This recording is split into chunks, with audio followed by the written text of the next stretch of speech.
Meski Ketua Umum Partai Nasdem menyebut posisi Nasdem peluangnya masih 50-50 untuk bergabung ke koalisi Prabowo Gibran, bagaimana peluang oposisi ke depan kita akan bahas bersama Hermawi Taslim, Sekjen Partai Nasdem, dan Ketua DPP PKB Luluk Nur Hamidah, bergabung juga peneliti ahli utama Badan Riset dan Inovasi Nasional atau BRIN, Siti Zuhro. Selamat malam, Bang Taslim, selamat malam. Bu Lulu. Malam. Kita masih nunggu Bu Zuhro ya, bergabung ya. Saya ke Bang Taslim dulu ya. Bang Taslim, jadi kalau tadi Pak Bahlil sempat menyebut ada partai berwarna sejuk mau bergabung ke koalisi pemerintahan, itu Nasdem bukan yang dimaksud? Saya nggak ngerti, tapi yang jelas Pak Bahlil kan bukan Nasdem. Oke, tapi kalau artinya kemarin 50-50, sekarang presentasinya udah berubah belum? Masih ada waktu 7 bulan buat kami untuk terus mengikuti dinamika kebangsaan ini. Kami akan terus berdiskusi, berbicara dengan konstituen kami, berbicara dengan struktur kami yang ada 514 kabupaten kota, berbicara dengan 2000 sekian anggota DPR tentang kemana arah harus dituju. Karena tanpa mereka kami bukan siapa-siapa, tanpa mereka kami tidak ada artinya. Jadi biar saja ini mengalir, toh di dalam pemerintahan atau di luar pemerintahan kan sama-sama punya kehormatan sendiri, sama-sama bisa memberi kontribusi bagi bangsa dan negara. Jadi memikirkan apakah di dalam atau di luar pemerintah, terus terang bagi kami itu bukan prioritas sekarang. Prioritas kami adalah bagaimana pengaduan kami, gugatan kami di MK yang 28, ada 8 DPR RI, 20 kabupaten kota, kami tekuni dengan baik, dan kami juga punya 12 pengacara di tim Amin. Tim Nasdem ada di dalamnya, kami akan fokus ke situ dulu, nanti setelah MK kita pikirkan lagi. Tapi kami sekarang masih menimbang-nimbang, masih melihat dinamika, masih melihat pemanfaatan mana yang lebih besar manfaatnya bagi bangsa dan negara kalau Nasdem di luar atau di dalam. Demikian. Artinya masih dipertimbangkan dan menunggu nanti hasil putusan MK karena gugatannya masih berjalan ya. Kalau itu versi Nasdem, Bang Taslim, saya mau tanya ke Mbak Lulu, versinya PKB gimana Mbak Lulu? PKB masih antang ada di koalisi perubahan atau sudah mulai manuver? Ya, kalau kita cek medsosnya Ketua Umum kan bilangnya setia dengan jalan perubahan. Tapi satu hal sih, bahwa bagi PKB sendiri proses pemilu ini kan belum final ya, jadi belum sampai ada penetapan. Nah, apalagi kemudian kita juga punya beberapa sengketa pemilu di Mahkamah Konstitusi, jadi proses hukum ini tetap berjalan dan kita juga akan menunggu hasilnya, dan saya kira itu jauh lebih fair. Dan yang kedua, PKB sendiri masih menjadi bagian dari koalisi pemerintahan yang ada, yang existing government. Jadi menurut saya kita masih cukup waktu untuk tidak kemudian terlalu buru-buru membahas itu, karena apa ya? Karena bagi kita ini belum selesai nih. Yang pertama apa ya? Kemudian putusan terkait dengan pemilu dan kemudian sengketa yang terkait dengan pemilu. Nah, saya kira kita tentu tetap akan menghormati apapun nanti keputusan yang ada di Mahkamah Konstitusi, itu satu hal, dan itu berarti kan tidak mungkin hari ini. Jadi kita masih punya beberapa pekan ke depan, dan yang kedua kita juga akan menuntaskan kerja-kerja kita sebagai bagian dari pemerintahan koalisi yang ada hingga sampai di bulan Oktober yang akan datang, dan sebelum pemerintahan yang baru itu benar-benar terbentuk. Jadi saya kira kita memberikan semua ruang untuk bisa urun rembuk ya bagi kepentingan terbaik Indonesia, dan tentu PKB seperti juga Nasdem akan punya mekanisme bagaimana organisasi partai ini membuat keputusan. Jadi ini bukan hanya keputusan satu pihak. Di DPP PKB tentu ini juga akan menjaring baik itu masukan dari DPW, kemudian DPC, dan bahkan saya kira PKB tidak akan meninggalkan konsultasi kepada kiai-kiai utama yang itu memang jadi rujukan kita gitu. Mbak Lulu, kalau yang sebelah nih Bang Taslim kan ketumnya udah ketemu kemarin bersama dengan Pak Prabowo. Kalau PKB kapan kira-kira ketemu Pak Prabowo? Ya karena ketumnya kita ini cawapres gitu ya. Jadi berbeda positioning. Jadi saya kira agak berbeda kalau Pak Surya Paloh memang sebagai ketua umum partai, tetapi Caimin tidak bisa dilepaskan sebagai calon wakil presiden yang sekarang juga masih menempuh jalan agar hak-hak konstitusionalnya dan keadilannya itu masih bisa didapatkan melalui Mahkamah Konstitusi. Jadi saya kira itu agak berbeda lah ya. Saya ke baik Mbak Lulu, saya ke Bu Zuhro ya. Bu Zuhro, jadi kalau melihat Bang Taslim bilang masih bersama perubahan, sama seperti Mbak Lulu, apakah kemudian romantisme perubahan ini masih akan awet sampai akhir atau nanti mereka akan pecah sendiri setelah putusan MK keluar?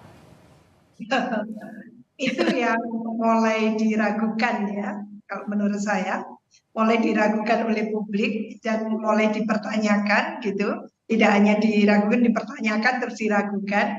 Apakah ketika Nasdem ya, Partai Nasdem mengatakan menerima hasil dari yang diumumkan KPU, lalu diikuti oleh silaturahmi politik yang dilakukan oleh Pak Prabowo mengunjungi kantor Nasdem waktu itu, kemarin itu apakah sinyal bahwa ini sebetulnya pintu masuk bubarnya gitu ya, arah awal bubarnya koalisi perubahan, sehingga tinggallah PKB dan PKS ya. Terus muncul di publik juga bahwa setelah Partai Nasdem tidak tertutup kemungkinan PKB. Jadi seolah-olah publik itu sudah harap-harap cemas, jangan-jangan memang koalisi perubahan ini sudah kocar-kacir, sudah bubar kan gitu. Karena terjemahannya sangat politik ya tentunya gitu. Tapi katanya masih solid kok Bu Zuhro. Bagaimana? Katanya masih solid. Ya kalau sulit bagus ya, jadi sesuai dengan langkah awal yang disampaikan kepada masyarakat. Kalau menurut saya soliditasnya itu demi juga membangun demokrasi, jadi bukan semata-mata untuk katakan pamer gitu ya, seolah-olah dia paling konsisten, tidak seperti itu.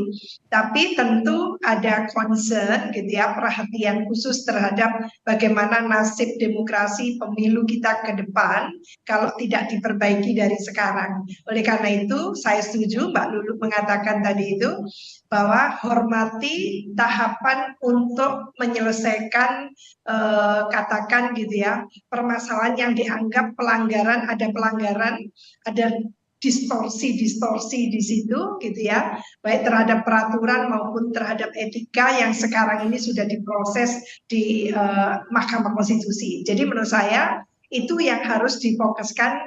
Oleh kalau memang diakui tidak hanya oleh paslon 1 dan paslon 3, tapi juga kampus-kampus gitu ya, civil society secara luas juga mengatakan hal yang sama. Jadi menurut saya itu yang harus diberikan solusinya supaya nanti pilkada yang akan digelar di November tahun ini juga itu tidak mengulangi hal yang sama, dalam arti banyaknya pelanggaran-pelanggaran. Oke.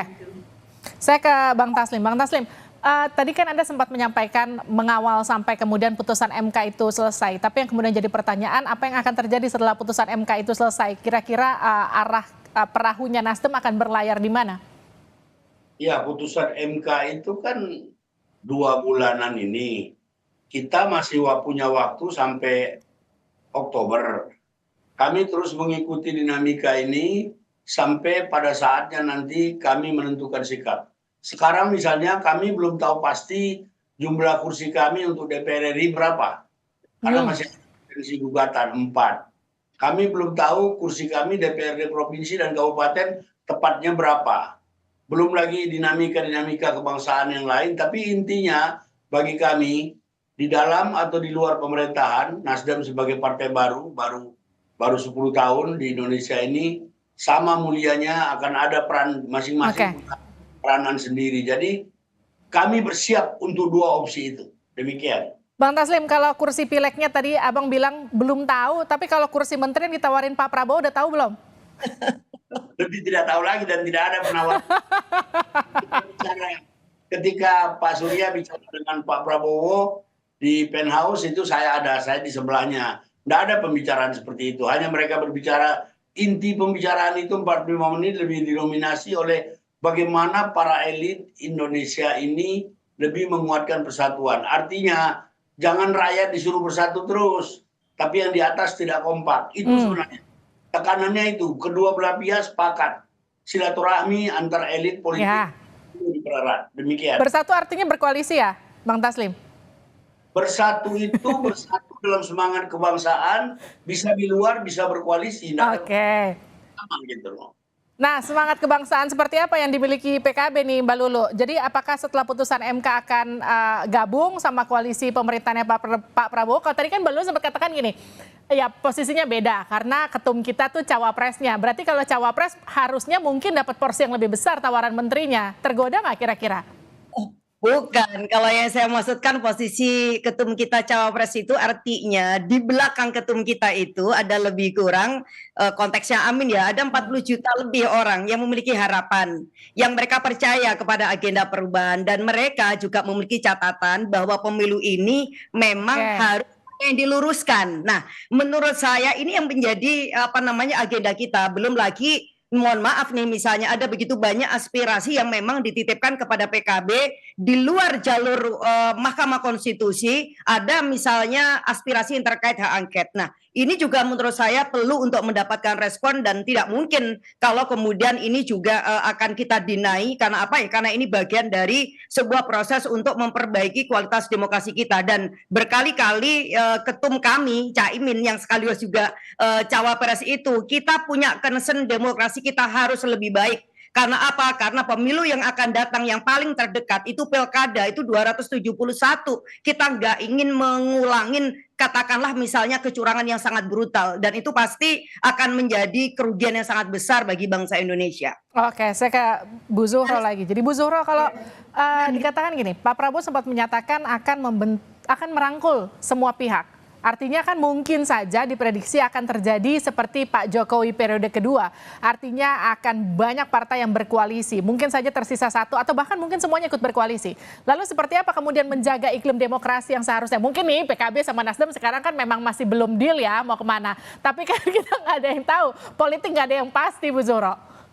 Iya, memang dalam politik itu tidak ada yang absolut ya Mbak ya. Jadi dalam politik itu selalu ada opsi-opsi, ada kemungkinan ya. Jadi kita membaca arahnya. Arahnya sejak awal memang ada keinginan besar tentunya gitu. Waktu itu sudah disampaikan oleh PAN ya, Partai Amanat Nasional waktu itu untuk terjadinya koalisi besar. Tapi terus tidak terjadi karena terbangun 3 koalisi gitu ya. Nah setelah pemilu koalisi besar itu muncul kembali, maka akan dibangun koalisi besar gitu ya, dengan tentunya atas nama kebangsaan atau persatuan Indonesia dan sebagainya gitu ya. Nah kalau itu yang terbentuk gitu ya, koalisi sangat besar, hampir tidak menyisakan partai yang bisa melakukan oposisi di DPR. Kalau cuma satu saja praktis tidak bisa seperti yang sudah-sudah hanya Pak PKS gitu ya. Nah ini konsekuensi logisnya, maka yang terbangun adalah executive heavy. Maka semua kebijakan-kebijakan yang diusulkan pemerintah itu lolos begitu saja. Dan itu sudah terjadi. Maka ini tidak sehat tentunya untuk demokrasi. Lah, apakah itu? Tapi kalau menurut saya ini bisa lebih jauh dari sekedar koalisi besar yang akan dibangun. Apa itu? Yaitu kita tidak lagi menjalankan sistem demokrasi bahkan gitu ya. Jadi lebih ke sistem otoritarianisme nantinya itu di mana kekuasaan sangat tersentral di pemerintah pusat. Nah, ini yang pastinya arahnya akan ke sana. Kalau kita sejak awal tidak berkomitmen seperti yang disampaikan Mbak Lulu tadi itu, bahwa ada pemikiran yang dalam. Saya yakin politisi itu tidak seluruhnya oportunistik. Jadi ada politisi, elit politik yang punya idealisme. Ada pro terhadap bagaimana membangun negara bangsa ini melalui demokrasi yang berkualitas kan itu. Jadi Bu Zuhro, menurut Anda selain kemungkinan PDIP, siapa saja, partai mana saja yang menurut Anda berpeluang jadi oposisi? Nasdem, PKB akan stay jadi gimana? Oposisi kah? Masuk ke koalisi kah? Iya, kalau berdasarkan empirik selama ini ya, yang sudah berpengalaman di oposisi itu ya memang PDIP ya, PDI Perjuangan, dan juga menurut saya sudah teruji kemarin itu adalah PKS gitu kan. Dan itu lah, apakah kali ini PKB gitu ya menunjukkan komitmennya untuk menghadirkan satu mekanisme check and balances antara eksekutif dan legislatif itu. Nah, kalau itu halnya menurut saya masih cukup oke gitu ya. Dua fraksi besar, jadi fraksi pendukung pemerintah yang paralel antara di kabinet dengan yang ada di DPR, dan juga nanti fraksi yang quote-unquote oposisi. Baik, intinya kita nantikan nanti setelah putusan MK, apakah kemudian nanti narasinya akan berubah, kita akan wawancara lagi nanti sama Mbak Luluh juga sama Bang Taslim. Terima kasih sudah bergabung di Sapa Indonesia Malam, Bang Taslim, Mbak Luluh, juga Bu Zuhro. Terima kasih.